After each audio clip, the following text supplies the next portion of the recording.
In a garden more beautiful than anything human eyes have seen since, two people stood before a single tree. One choice, one bite, and the world would never be the same again. This is the story of the first man, the first woman, and the first sin. The moment that changed the destiny of every human being who would ever live. How did paradise fall apart in a single afternoon? Let's go back to the beginning of everything. God had created the heavens and the earth, the sun, the moon, the stars, the oceans teeming with life, the skies filled with birds, the land roaming with creatures of every kind. And then, on the sixth day, God did something different. He formed a man from the dust of the ground and breathed into him the breath of life. His name was Adam. God placed Adam in a garden called Eden, a paradise unlike anything before or since. Every tree was pleasing to the eye and good for food. Rivers flowed through it. Adam walked with God himself in the cool of the day. But God said something curious. It is not good for man to be alone. So God created a companion, a woman, bone of Adam's bone, flesh of his flesh. Her name was Eve. They were naked, and they felt no shame. They lived in perfect harmony with creation, with each other, and with their Creator. There was only one rule. In the middle of the garden stood two trees, the tree of life and the tree of the knowledge of good and evil. God gave Adam a clear instruction.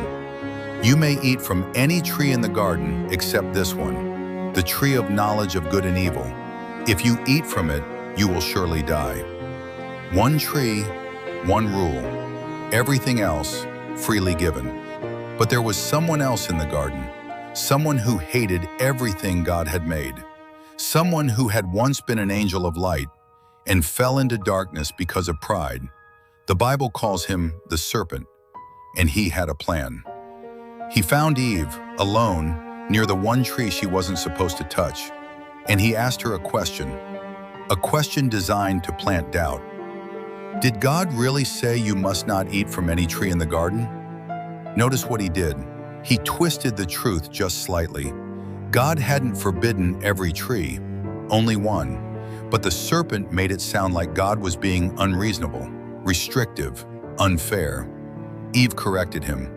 We may eat fruit from the trees in the garden, but God did say, you must not eat fruit from the tree in the middle of the garden, and you must not touch it, or you will die. She knew the truth. She had heard it maybe even directly from God, or from Adam, who had heard it from God himself. But the serpent wasn't finished.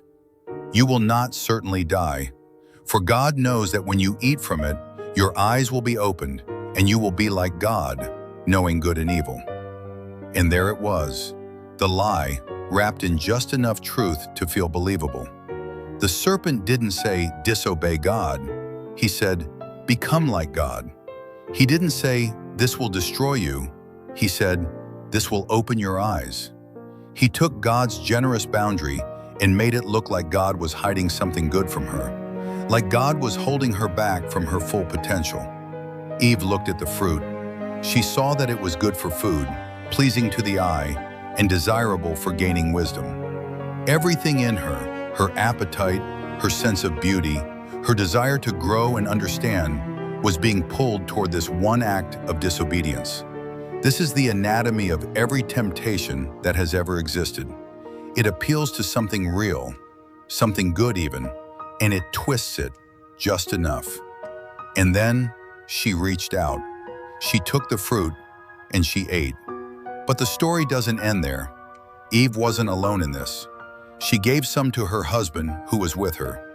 And Adam, who had heard the command directly from God, who knew exactly what was forbidden and why. Adam ate too. And in that instant, everything changed. Their eyes were opened. But not in the way the serpent promised. They didn't become like God in wisdom and power. Instead, for the first time, they felt something they had never felt before. Shame. They realized they were naked and they were ashamed. They took fig leaves and covered themselves. And when they heard the sound of God walking in the garden, the same God they used to walk with freely, joyfully, They did something they had never done before. They hid. God, not in anger, but searching. Where are you? God already knew where they were. He always does. But he asked anyway, giving them a chance to come forward, to be honest. Instead, Adam blamed Eve. Eve blamed the serpent. Nobody took responsibility. And then came the consequences.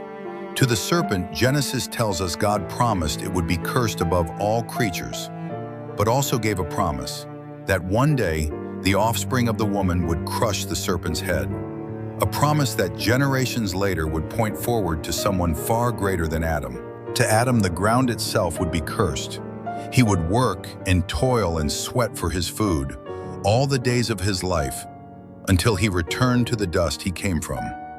And then the moment that breaks every heart that hears this story, God sent them out of the Garden of Eden, and he placed at the entrance a cherubim with a flaming sword to guard the way to the tree of life.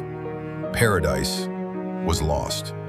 One choice, one moment of doubt, dressed up as wisdom, and the entire course of human history changed. Death entered the world. Suffering entered the world. The perfect relationship between humanity and God is broken. But here's something easy to miss in this story. Before they left the garden, the Bible tells us God made garments of skin for Adam and Eve and clothed them himself. Think about that. Even in judgment, even after they disobeyed him directly, God didn't abandon them. He covered their shame with his own hands.